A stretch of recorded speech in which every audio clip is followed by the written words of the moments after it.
chers amis, et nous nous retrouvons aujourd'hui à notre 5e leçon. 5e leçon de la grammaire expliquée. Et jusqu'à maintenant, vous remarquez, nous avons fait l'apprentissage des mots que nous devrons utiliser au cours de ce programme de la grammaire expliquée. Nous devrons bien maîtriser les bases fondamentales, les natures de mots, la fonction des mots et la relation des mots entre eux. Il est très important quand même d'expliquer le plus simplement possible pour permettre à la très grande majorité de la population de pouvoir maîtriser facilement ces bases de la grammaire française. Et quelqu'un me disait dernièrement, Marcel, moi je me pose la question, pourquoi on n'explique pas ça simplement comme ça à l'école? Bien, moi j'ai répondu, et tout simplement, ça devrait être simple, la grammaire. On devrait la présenter dans sa façon la plus complète possible, mais aussi la plus compréhensible possible. Et je me dis, le jour où on en viendra à bien comprendre les mots que nous utilisons, nous serons en mesure de maîtriser beaucoup plus facilement cette langue française. Cette langue française, vous vous souvenez, nous avons, depuis le début, entendu quelques bribes de la belle chanson « La langue de chez nous ». Bien, on pourrait encore aller entendre quelques paroles et quelques airs de cette belle musique. Allons-y donc. Dans cette langue belle, couleur de Provence, où la saveur des choses est déjà dans les mots, c'est d'abord en parlant que la fête commence, et l'on boit des paroles aussi bien que de l'eau. Et l'on boit des paroles aussi bien que de l'eau. C'est bien ça. C'est une belle langue aux couleurs de Provence, où la saveur des choses est déjà dans les mots. Ne pensez-vous pas que c'est bien dit, ça? C'est vraiment superbe. La saveur des choses est déjà dans les mots. C'est d'abord en parlant que la fête commence, où l'on boit des paroles aussi bien que de l'eau.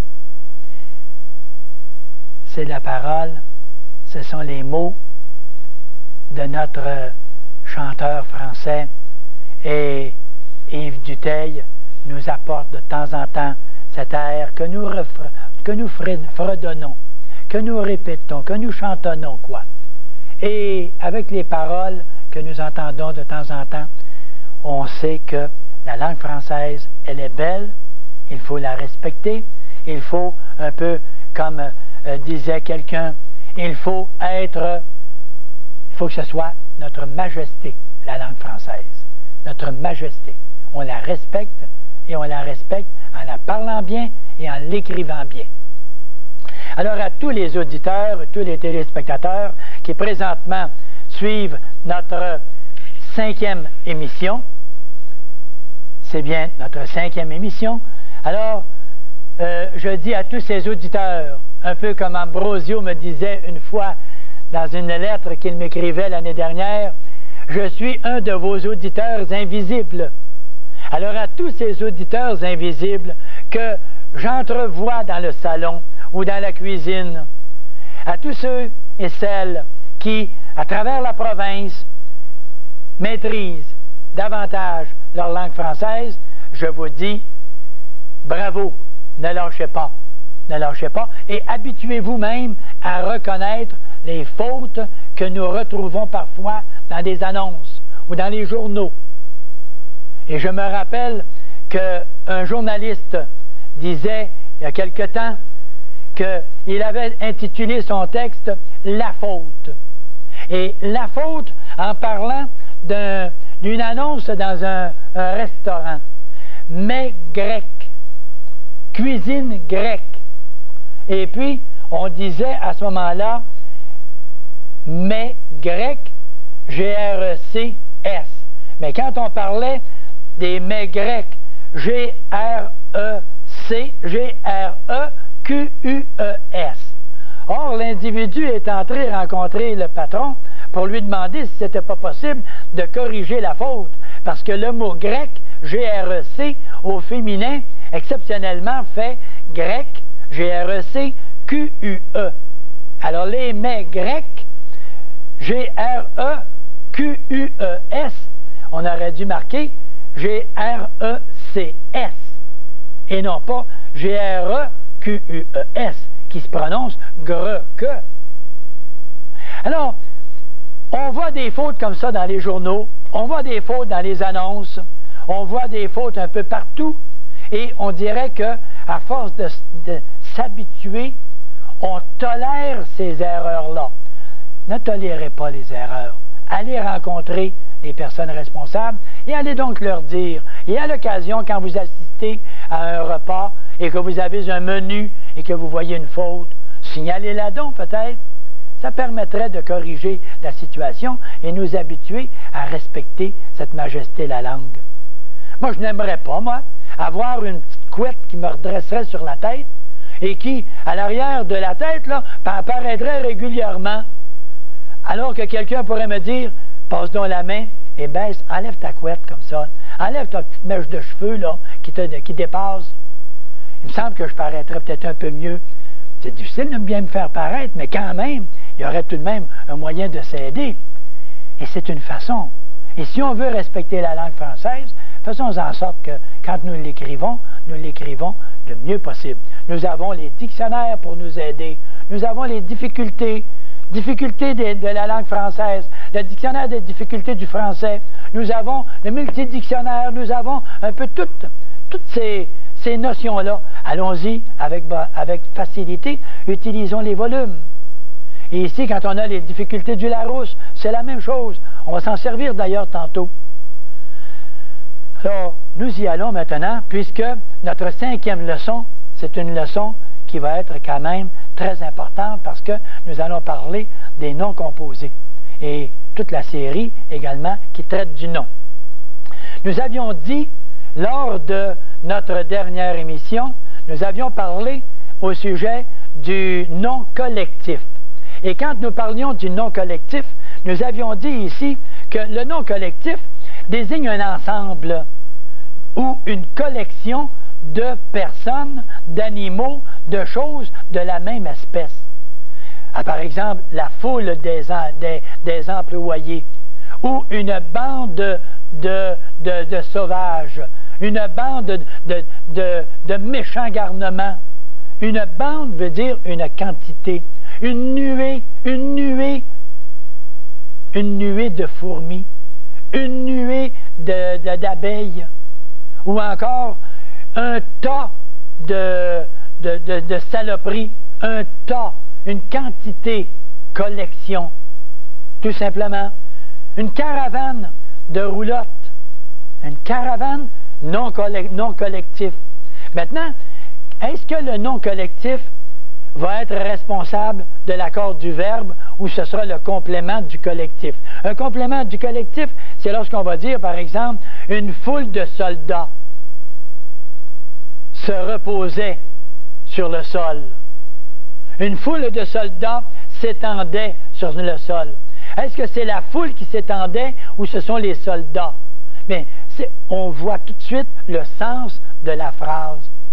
Quand je dis, par exemple, la nuée d'insectes a envahi le ciel, on ne dira pas la nuée d'insectes ont envahi. Non, les insectes ont envahi le ciel. Mais la nuée d'insectes a envahi. C'est toute une nuée qui se déplaçait graduellement et qui s'en allait. Et c'est pour ça qu'on dira a envahi le ciel. Ou encore on dira cette bande de voyous échappe à la vigilance de la police. Cette bande de voyous échappe. Ce ne sont pas les voyous qui échappent, c'est tout le groupe. Alors cette bande de voyous, elle échappe et échappe avec un E et non pas ENT. Bon, si maintenant le nom collectif et on le dit bien dans l'explication ici, si le nom collectif est précédé d'un article indéfini, alors à ce moment-là, un grand nombre d'étudiants ont réussi le test de français. Pourquoi allons-nous dire un grand nombre d'étudiants? Pourquoi ça? Tout simplement parce que c'est pas le nombre qui a réussi le test de français. C'est qui? Ce sont les étudiants. Un grand nombre d'étudiants ont réussi. Ce sont les étudiants qui ont réussi. Alors c'est dans ce sens-là. On va dire aussi, une multitude de soldats périrent au combat. Mais ce sont les soldats qui ont péri, et ce n'est pas la multitude qui a péri. Non, d'accord? Une liste de joueurs s'allongeait de jour en jour. Une liste des joueurs blessés, par exemple, soit au baseball ou au hockey. Alors, une liste de joueurs s'allongeait de jour en jour.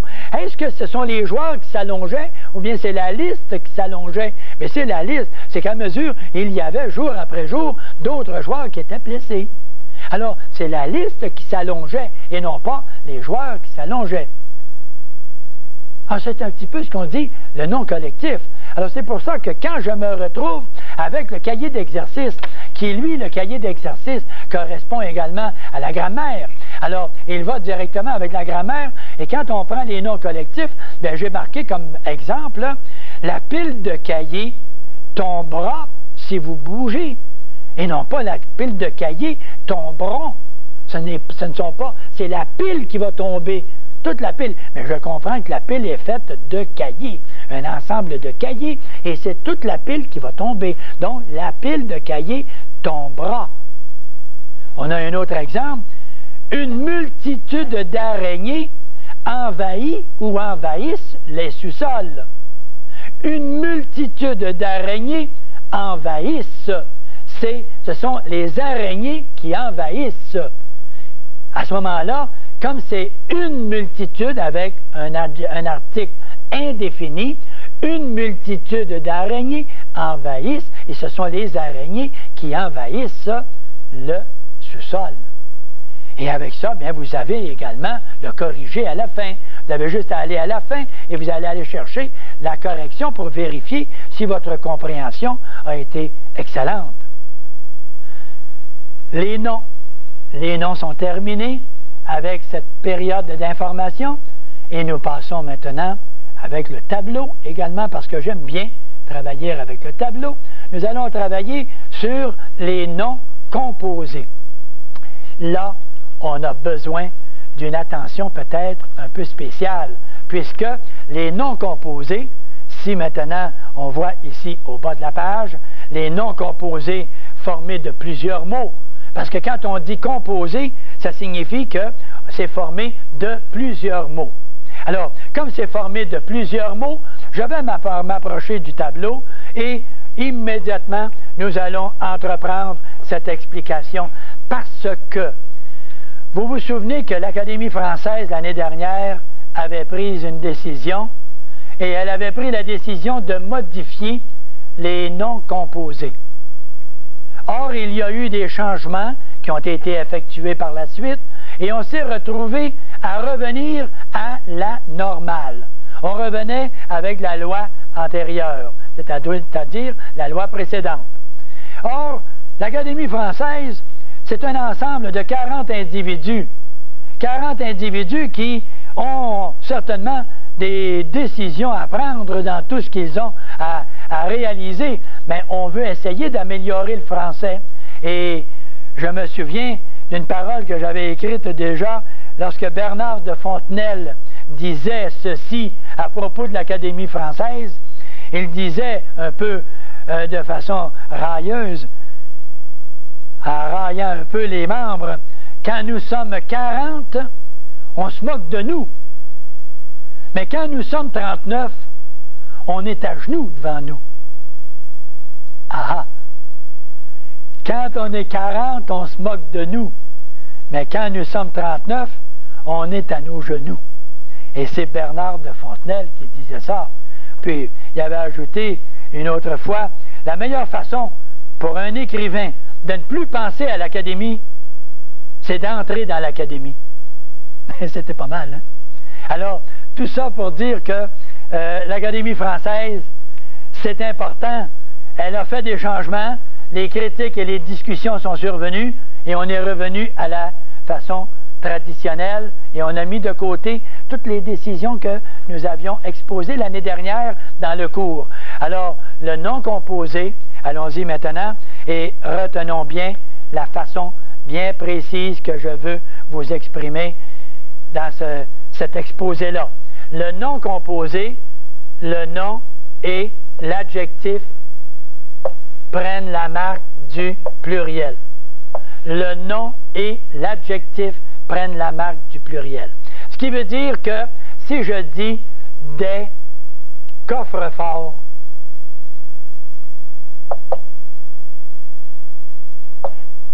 je vais mettre un S à coffre, je vais mettre un S à fort, parce que le mot coffre est un nom commun et le mot fort est un adjectif qui donne une qualité. Et comme je retrouve un nom et un adjectif, le nom et l'adjectif prennent la marque du pluriel. Nous allons écrire des coffres-forts, F-O-R-T-S. De la même façon que si je dis des blancs-becs, alors je vais dire, ah ça c'est des petits blancs-becs ça, des blancs-becs. Alors des blancs-becs, B-L-A-N-C-S, puis des becs, B-E-C-S. Et blanc est un adjectif et le mot bec est un nom. Les deux s'accordent dans ce cas-là. La même chose des choux-fleurs, des beaux-arts. Alors, la même histoire. Les beaux-arts, B-E-A-U-X, trait d'union, A-R-T-S. Alors, le nom et l'adjectif prennent la marque du pluriel. L'autre point, ça c'est la règle générale. Alors, on se rappelle bien cela et on n'oublie pas de faire les exercices qui correspondent à ces règles-là. Maintenant, si le nom composé est précédé est réuni par une préposition, vous savez, les prépositions, par exemple, à, de, par, en, pour, sans, etc. Toutes des prépositions qui amènent un complément. Alors, on va dire, par exemple, des arcs-en-ciel. Des arcs-en-ciel, on va écrire des arcs, C-S, trait d'union en, trait d'union C-I-E-L. Pourquoi vais-je mettre un S ici et ici, je n'en mettrai pas? La raison, c'est que quand je dis des arcs-en-ciel, ce sont des arcs que l'on retrouve, que l'on aperçoit dans le ciel. Et des arcs-en-ciel dans le ciel. Et c'est pour cela que le deuxième mot, quand il est réuni par une préposition avec le premier, à ce moment-là, on appelle ça une préposition.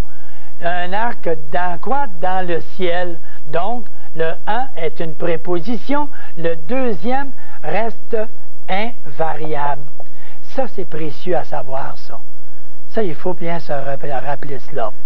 C'est la même chose lorsqu'on dit, par exemple, des chefs-d'œuvre. Ce sont des chefs-d'œuvre. Ce sont des chefs, les meilleurs de l'œuvre qui a été réalisée. Des chefs-d'œuvre, on dira des chefs-d'œuvre, C-H-E-F-S, trait d'union, D apostrophe qui veut dire de, apostrophe, O-E-U-V-R-E. Et on ne mettra pas d'S parce que ce sera les chefs de l'œuvre qui a été réalisée. Et c'est ça que ça veut dire. Alors, chef-d'œuvre, le premier nom prend la marque du pluriel. Un chef-d'œuvre, bien là, on va enlever et on va dire un chef-d'œuvre et on va enlever le S. Pour quelle raison? Parce que le déterminant un chef-d'œuvre est un déterminant du singulier. Le nom va être au singulier également de la même façon. Et ça, c'est clair et ça, c'est facile à comprendre. Alors, on passe tout de suite à l'autre cas qui, lui, va nous apporter une distinction. C'est-à-dire que, on va dire à ce moment-là que le verbe, et je l'inscris au tableau, et l'adverbe, et la préposition, ces trois sortes de mots-là, souvenez, on a vu dans les tout débuts le déterminant, le nom, l'adjectif qualificatif, le pronom, le verbe, l'adverbe, la préposition, la conjonction. Alors, quand on parle du verbe, de l'adverbe et de la préposition, à ce moment-là, invariable. Ces mots-là sont invariables. Ils sont invariables pour quelle raison? Parce qu'un verbe, à ce moment-là, exprime simplement une action. On va dire, par exemple, des passe-partout. Des passe-partout. Et on va écrire des passe-partout, T-O-U-T. Parce que le mot partout, ça, c'est un adverbe. Et le mot passe est un verbe. C'est le verbe passer. Alors, ce sont des clés pour permettre de passer partout. Alors, des passe-partout, le verbe, lui, ne s'accorde pas. Il ne s'accorde jamais, et le mot partout étant un adverbe, il ne s'accorde pas lui aussi.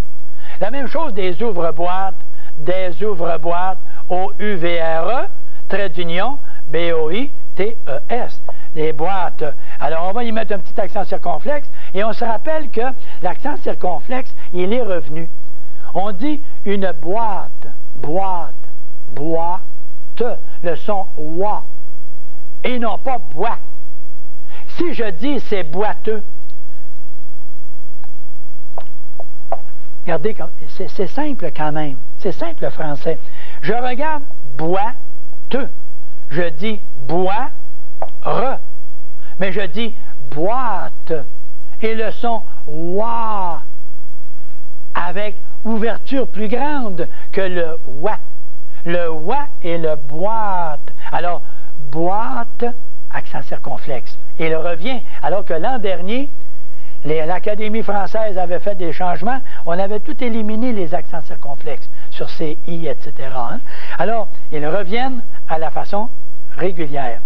Alors, le verbe, l'adverbe, la préposition, page 36 ici, je lis ça avec toute simplicité, et quand je lis ça, en dehors de ces grandes règles, il nous faut saisir le sens du nom composé pour savoir si nous devons employer le singulier ou le pluriel. Ainsi, dans les exemples qui suivent, nous nous posons la question, à quoi sert cet objet?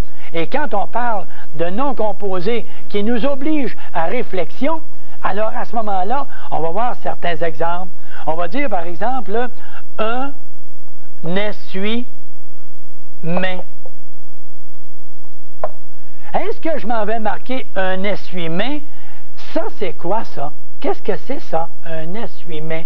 C'est un instrument pour essuyer les mains. Donc, je vais mettre un S à main. Et ça va être plus naturel et plus normal. Je vais dire un essuie-main parce qu'il sert à essuyer les mains. Comme je vais dire, ce matin, je devais me lever à 6h30 et pour être sûr de pouvoir me lever, j'ai posé mon réveil matin. Si je dis des réveils matins, c'est un objet pour réveiller le matin. Alors, des réveils, j'allais marquer le, mais pour des réveils matins, pour réveiller le matin. Donc, c'est pas pour réveiller les matins. Le réveil matin ne réveille pas les matins, mais il réveille au moment de la matinée de bonne heure, le matin. Et c'est pour ça que des réveil matin au singulier dans les deux, parce que lui est un verbe, et lui, le sens me fait dire que ça va être pour réveiller le matin. L'an dernier, c'était différent.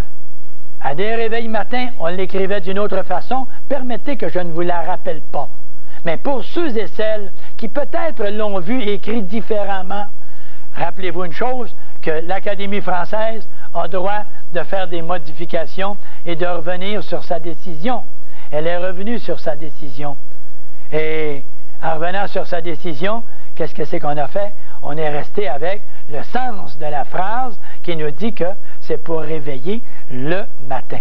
La même chose pour un porte-drapeau. Quelqu'un va peut-être me dire, est-ce qu'un porte-drapeau, Marcel, est-ce qu'on met ça au singulier ou au pluriel?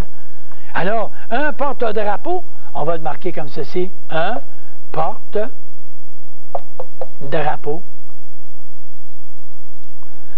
Alors, vous voyez, par exemple, là, le système installé avec un petit câble comme ça.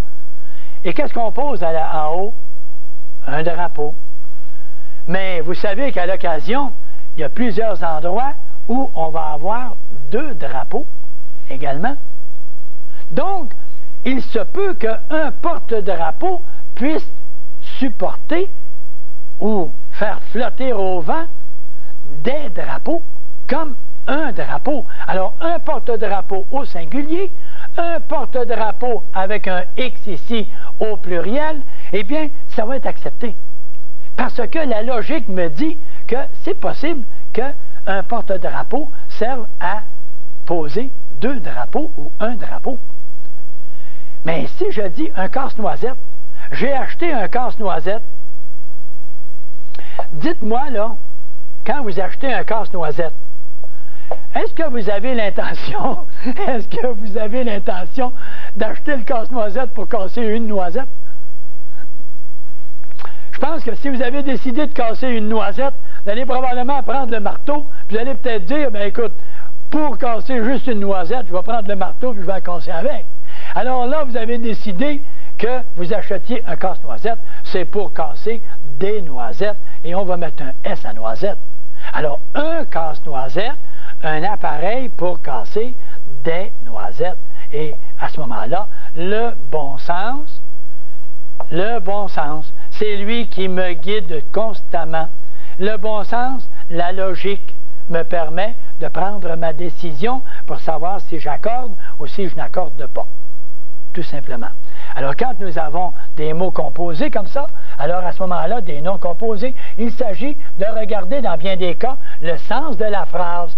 Et si le sens de la phrase vous dit qu'il devrait y avoir un accord, parce qu'il y en a plusieurs, à ce moment-là, vous avez tout simplement à accorder de la façon qu'on vient de le préciser. Tout simplement comme ça. Et c'est un petit peu ce qui traite, il arrive à l'occasion que vous ayez dans les noms composés des noms qui sont soudés.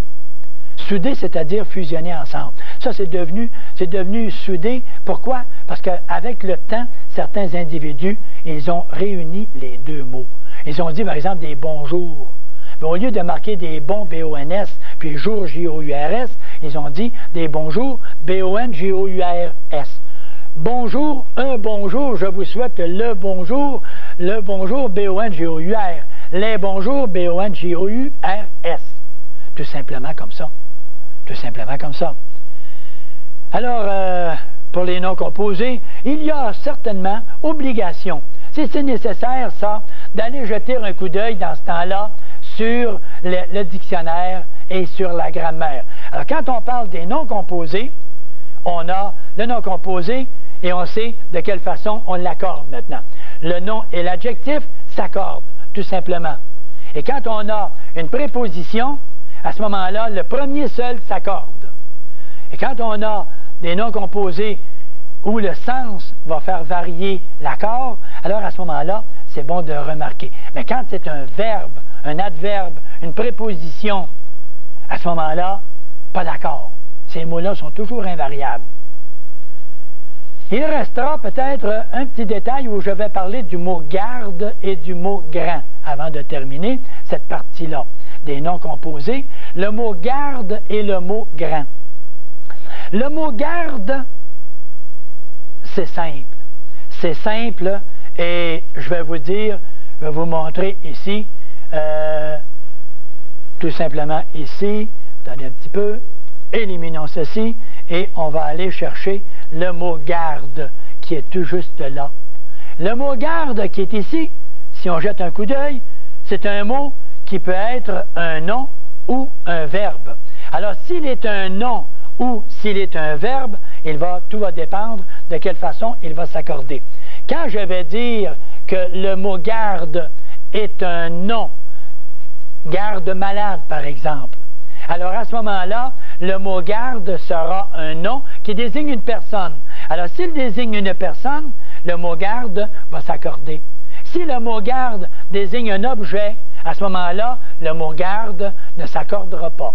On va dire, par exemple, et si vous me permettez, on va aller encore une fois au tableau.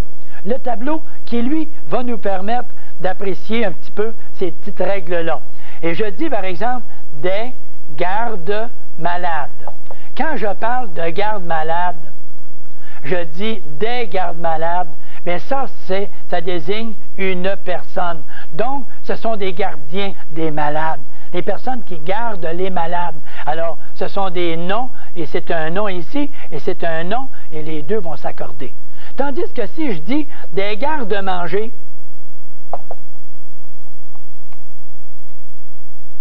alors, des gardes-manger, qu'est-ce que j'obtiens ici? Est-ce que ça désigne une personne? Pas du tout. Des gardes-manger, c'est un appareil, c'est un système qui est installé sur roulette et qui permet, par exemple, d'ouvrir et de garder au chaud la nourriture dans les hôpitaux. Alors, quand nous avons un garde-manger, ce n'est pas une personne, ça. Ça, c'est un objet. Alors, c'est un verbe ici pour garder le manger. Et le mot manger étant un verbe, lui aussi, il va rester invariable. Alors, nous arrivons en réalité avec le mot garde qui désigne une personne. Les gardes forestiers, la même chose. Garde avec un S, forestier avec un S.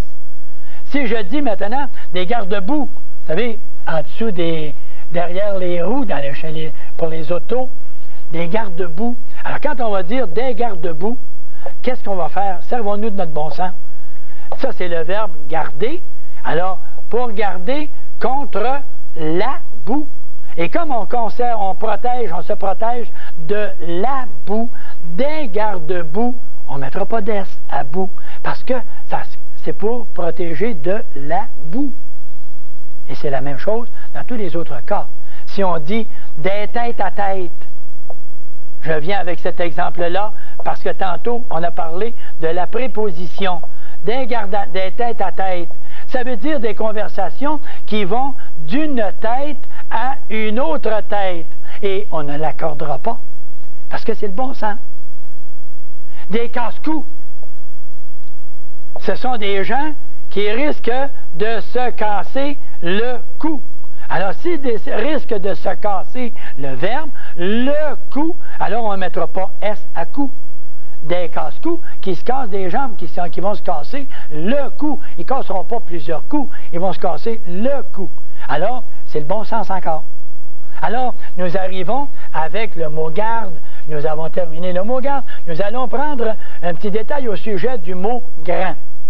Le mot grand, le dernier dans ce domaine-là, et on va parler du mot grand en disant que le mot grand, règle générale, quand c'est un nom du masculin, exemple, des grands-pères, des grands-parents. Alors, on a ici un nom parent qui est du masculin, le mot grand est du masculin, et le mot grand prend un S, comme le mot parent prend un S. Si on dit des grands-pères,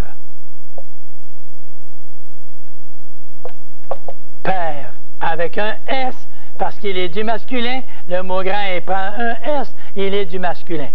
Des grands-mères, et j'arrive avec ceci, juste pour vous dire, grand-mère,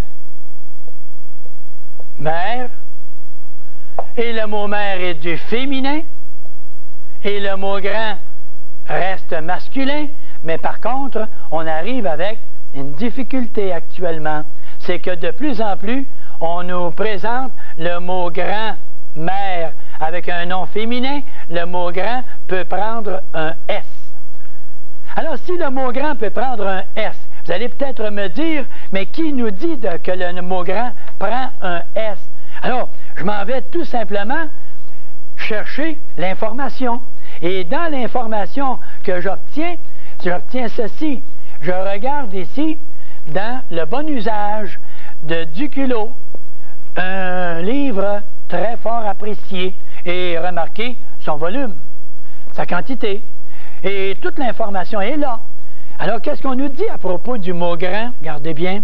Dans les noms composés féminins, grand-mère, grand-route, la grammaire de l'Académie, à la page 84, recommande de faire varier les deux éléments grand-mère, G-R-A-N-D-S, trait d'union mère.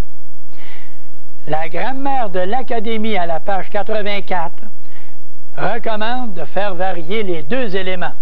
Un peu plus bas, par Herman, dans le temps, il disait les grands-mères, G-R-A-N-D-S, trait d'union mère, avec un S. Alors, moi je dis, si on est en train de se tirailler avec Grévis, avec Larousse, avec Robert, avec quelqu'un d'autre, moi je me dis, si les grammairiens, les auteurs de dictionnaires sont en train de s'arracher les cheveux pour dire que ça s'écrit avec un S, l'autre dit ça s'écrit sans S. Un dit ça ne s'écrit, ça reste invariable quand il est avec un nom du féminin, des grands-mères. L'autre ici me dit, et si on va chercher le bon usage habituellement, on me dit, les grands-mères, il va s'accorder la même chose qu'avec le masculin. Alors moi, j'ai pris comme acquis que, après tout, là, arrêtez de vous chicaner, là, puis on va prendre une position pour simplifier la langue française. Simplifions-la. Alors, qu'est-ce que j'ai fait dans la grammaire que j'ai présentée? J'ai dit ceci, tout simplement, les grammairiens ne s'entendent pas tous sur l'accord du mot « grand » au féminin. Nous nous rallions à la position de l'Académie française. Alors, en faisant les exercices, vous pouvez, à ce moment-là, appliquer la règle de grand et la règle du mot garde dans les noms composés. Moi, je me sers de la bonne logique, le bon sens, et si maintenant quelqu'un venait me dire, Marcel, la majorité des personnes écrivent le mot grand-mère, pas d'S. Moi, je dirais, je me suis basé sur l'Académie française et je respecte encore l'Académie française. Oui, malgré tout ce qu'on peut dire de l'Académie française. Alors, elle nous dit dans la grammaire qu'elle met un S, et l'autre emploie également des grands-mères avec Herman, qui écrivait et qui nous parlait des grands-mères, G-R-A-N-D-S, trait d'union mère.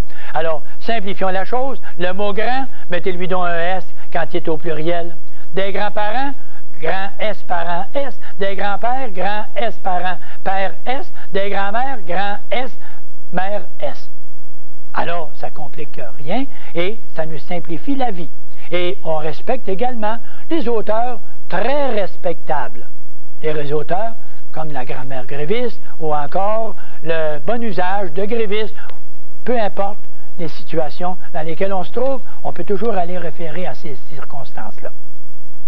Et c'est pour cela qu'on va un petit peu faire une petite digression pendant quelques instants, à ce moment-ci, et nous allons dire un petit mot au sujet, tout simplement, de ce que nous appelons des kangourous. D'où vient l'expression de kangourou? Alors, c'est un nommé James Cook, dans les années 1700, tout près de 1800, qui était allé faire un tour en Australie. Et puis, il y avait en Australie des animaux qui se promenaient en sautant sur deux pattes avec deux petites pattes et une pochette en avant.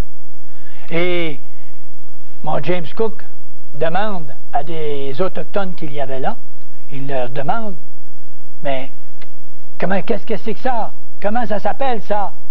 Mais comme les autochtones ne comprenaient pas l'anglais, ils répondaient, kangourou, kangourou, kangourou. Et kangourou en autochtone signifie je l'ignore. Je ne sais pas. Je l'ignore. Et ce qui est arrivé, c'est que kangourou, kangourou, on a donné le nom en français de kangourou à ces animaux qui en réalité signifient je l'ignore en autochtone. Bien pour dire quand même, hein? On s'est retrouvé avec certaines expressions comme ça, en se disant des fois, mais d'où ça vient ça? Bien, c'est notre James Cook d'Angleterre qui, dans son expédition, avait posé la question. Qu'est-ce que c'est ça? Comment ça s'appelle? Kangourou, qu'il dit. Alors, kangourou, je l'ignore.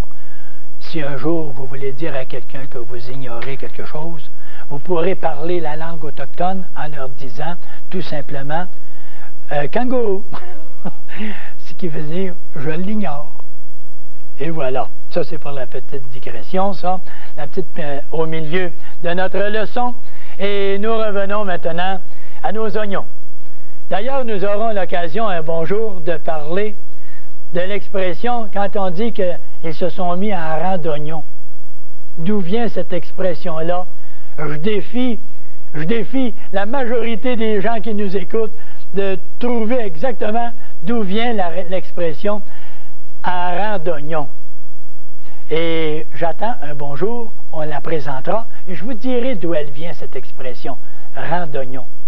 Ce n'est pas à cause des carottes, puis des radis, puis les oignons, là. Non. Déjà, je vous donne peut-être une piste vers laquelle vous pourrez vous diriger. Et voilà, mes chers amis, nous aboutissons maintenant, après avoir terminé la catégorie des noms, nous arrivons à ce que nous appellerons maintenant les adjectifs. Et l'adjectif, c'est quelque chose de précieux, quelque chose de très précieux, puisque constamment, à tout bout de champ, c'est une expression qu'on emploie souvent, hein, à tout bout de champ, ce qui veut dire très fréquemment, on emploie l'adjectif qui donne une qualité. Et quand on emploie un adjectif qui donne une qualité, on donne une qualité à un nom. Alors l'adjectif qualificatif, je l'ai ici, je me resitue à la page 38, et je dis ceci, que l'adjectif qualificatif, on le lit très attentivement, c'est quoi? C'est un mot qui donne une qualité à l'être ou à l'objet auquel il se rapporte. Si je parle de la grammaire colorée, bien je vais employer le mot coloré, qui va être un adjectif qui va donner une qualité à la grammaire. Si je dis la feuille blanche et que je parle de cette feuille ici, et je dis la feuille blanche, blanche va donner une qualité. Alors on va appeler ça un qualificatif. Le qualificatif qu'on a adressé à cet individu-là, on va dire par exemple paresseux. Ce type-là, il est paresseux. Et c'est un qualificatif qui est certainement choquant. Il est vantard. Un adjectif, c'est un qualificatif qui n'est pas tout à fait agréable à recevoir. Certainement pas. Alors moi, je me dis, le qualifiant, c'est quoi? Vous avez peut-être entendu vos enfants parler du qualifiant. Bien, quand on a parlé du déterminant, qu'est-ce que vous aviez répondu? C'est un mot qui détermine. Un qualifiant, répondez-moi maintenant, c'est un mot qui qualifie. Alors, s'il qualifie, il donne une qualité à un objet quelconque. Je vais dire, par exemple, le petit livre. Le petit livre. Et quand je parle le petit livre, et je vais parler le gros livre, le grand livre, le livre épais. Épais. Alors ici, le livre mince. Mince, épais. Deux qualifiants qui qualifient le nom, l'objet. Alors, le qualifiant, il va toujours s'habiller de la même façon que le nom.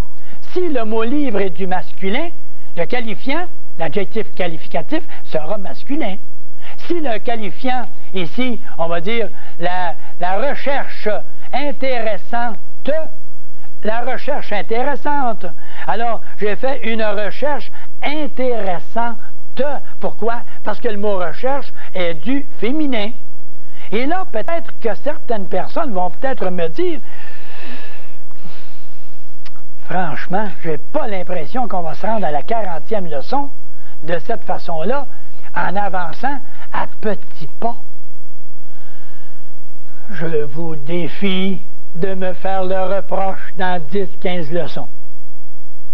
Parce que quand vous arriverez dans vos participes passés, quand vous entrerez dans la catégorie des adjectifs verbaux, l'adjectif verbal, et que vous direz « est-ce que, je ne le sais pas », mais tous ceux qui entreront sans avoir eu les notions premières que nous présentons actuellement vont tous se retrouver dépaysés.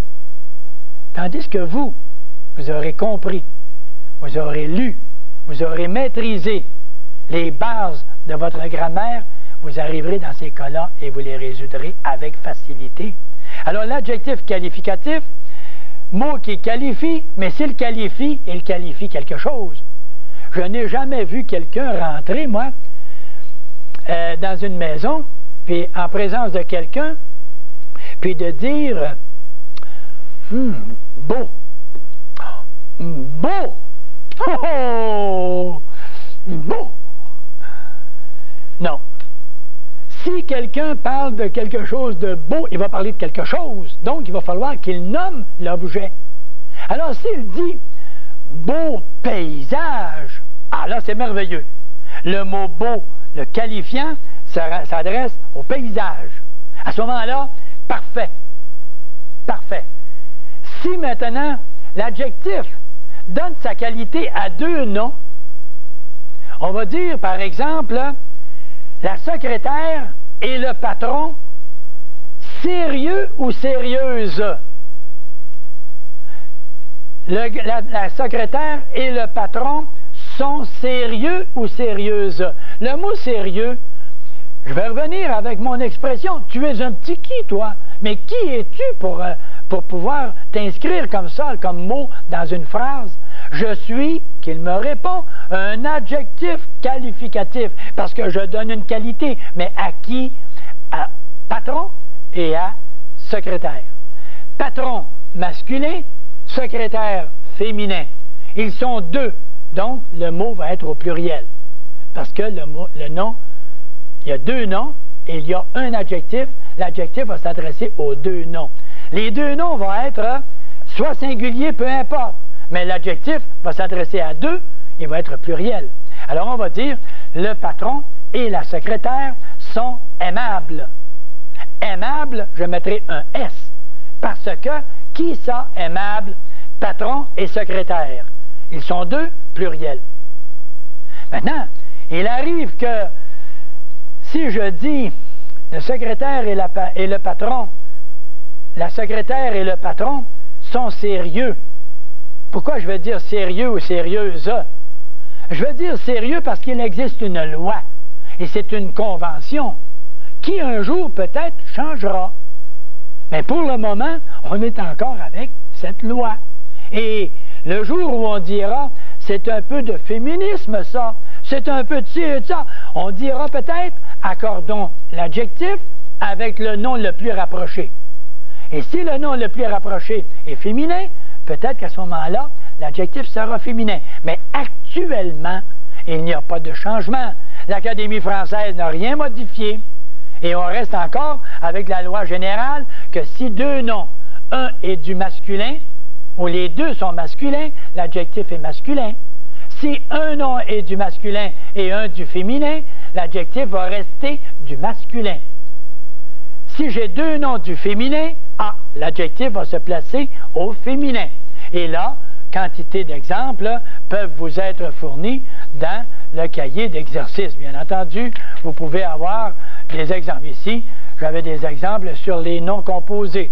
En quantité, il y avait plusieurs pages. Et dans l'adjectif qualificatif, mais je dis ici, des frères jumeaux. Jumeaux avec un X, parce que les noms qui s'écrivent en AU prennent un X. Des citoyens loyaux, AUX. Des acheteurs exigeants, ANTS, parce qu'il donne sa qualité à qui? Aux acheteurs. Des négociateurs adroits. Qu'est-ce qui sont adroits, les négociateurs? La qualité d'adroit s'adresse à un négociateur. Donc, adroit va s'accorder avec le nom masculin pluriel, S. Si on avait dit des négociatrices adroites, adroite, T-E-S, à ce moment-là, c'est tout simplement comme ça qu'on comprend notre adjectif. Mais l'adjectif, est-ce qu'il est toujours placé immédiatement à côté du nom? Pas toujours. Non, non. On voit l'adjectif à l'occasion. On va voir l'adjectif à l'occasion qui va se retrouver un peu plus loin. Tiens, j'en ai un ici. Le mensonge et la calomnie sont lâches et odieux ou odieuses. Le mensonge du masculin, la calomnie du féminin sont lâches, pluriel, avec un S, et odieux. Mais qui ça, odieux? La calomnie et le mensonge.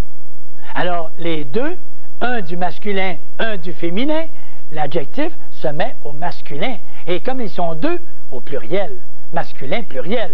Donc, on aura odieux, E-U-X. Si on avait dit, au lieu du mensonge, la fourberie et la calomnie, la fourberie féminin, la calomnie féminin sont odieux, S-E-S. À ce moment-là, c'est comme ça que nous comprenons nos adjectifs qualificatifs. Et, vous me permettez, allons faire un petit tour au tableau, puisque le tableau, c'est l'ami du professeur. Ça, un professeur sans tableau, je pense que quand je vais mourir, on va me mettre un petit tableau dans mon cercueil.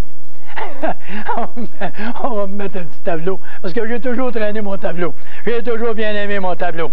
D'ailleurs, ce tableau-là m'a été offert par un grand ami qui est très amant également de la langue française. Alors, ce type-là, qui a un magasin de fournitures classiques, a eu la gentillesse de nous offrir ce tableau-là, et je veux l'en féliciter. Le papetier, peu importe, vous savez qu'il y a toutes sortes de façons de rendre service à la langue française, et quand on nous offre un tableau pour pouvoir aider à la population, c'est avec agrément que nous le faisons.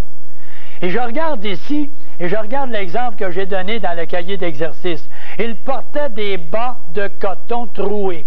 Des bas, regardons ça, des bas de coton troués. Alors, vous allez me dire, il faut penser du côté bon sens. Alors, des bas de coton troués, voilà. Est-ce que les bas sont faits avec du coton? Oui, c'est vrai. Maintenant, troués. Est-ce que c'est le coton qui est troué ou est-ce que ce sont les bas qui sont troués? Alors, vous allez réaliser tout de suite que la logique va me dire à ce moment-là que la logique me dit qu'est-ce qui sont troués? Ce sont les bas faits avec du coton, tout simplement. Alors, les bas de coton troués, qu'est-ce qui sont troués? Les bas. Alors, l'adjectif qui donne sa qualité à bas du masculin pluriel, le mot troué sera du masculin pluriel. Alors, je lui mettrai un S, tout simplement. Si je regarde ici, il s'est présenté avec des chaussures de veau ciré. J'ai fait exprès pour employer cette expression-là. Il se présenta avec des chaussures de veau ciré. Bon. D'après vous, qu'est-ce que c'est que je m'en vais faire pour accorder le mot ciré? Des chaussures, je sais que c'est un nom commun, il s'accorde parce que le déterminant étant du pluriel, le nom sera du pluriel. Mais des chaussures faites avec du veau, faites de veau, ça veut dire faites avec du veau. Et du veau, c'est une sorte de cuir, alors qui vient de l'animal. Mais ciré, est-ce que c'est une qualité que je donne au veau ou c'est une qualité que je donne aux chaussures? Qui est-ce qui sont cirés? Est-ce que c'est le veau qui est ciré? Est-ce que j'ai ciré le veau, puis après ça, j'ai fait des chaussures avec le veau qui a été ciré? Ou bien est-ce que ce sont les chaussures qui sont cirées? Bien, je n'ai certainement pas ciré le veau. J'ai ciré les chaussures faites avec du veau. Donc, ciré ES. Pourquoi ES? Parce que le mot chaussure est du féminin pluriel. Donc, le mot ciré va être un adjectif qui donne une qualité du féminin pluriel, tout simplement. Et je vais accorder le mot ciré. Alors, c'est comme ça. Et on pourrait continuer avec d'autres exemples, là, aussi comiques les uns que les autres. Alors, c'est à vous maintenant, tout simplement, de mettre en pratique ces exercices-là. Maintenant, je dis à travers tout ça que l'adjectif qualificatif, c'est le mot qui donne une qualité. Une qualité, je vais placer ça comme ceci, et je reviens ici même, et je dis, l'adjectif est un mot qui donne une qualité. On va dire, par exemple, ce sont des personnes intelligentes. Et quand je dis ce sont des personnes intelligentes, des personnes intelligentes, d'accord? Mais quand je vais dire l'expression ce sont d'intelligentes personnes, d'intelligentes, qu'est-ce que veut dire d'intelligentes? Des apostrophes, ce sont des intelligentes. Et au lieu de dire des intelligentes personnes, c'est un adjectif qui est entre le nom et le mot des, on va dire de ou des apostrophes. De superbes fruits. J'ai acheté de superbes. Et non pas j'ai acheté des superbes fruits.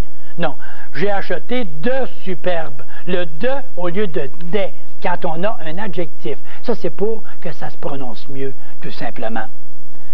Et remarquez bien la différence quand on parle, par exemple, et j'en parle à quelque part ici, à propos de l'adjectif. Lorsqu'on dit, par exemple, c'est un homme grand, puis on dit, c'est un grand homme. Voyez-vous la différence, là, la langue française? C'est un homme grand, ça veut dire qu'il est haut de taille.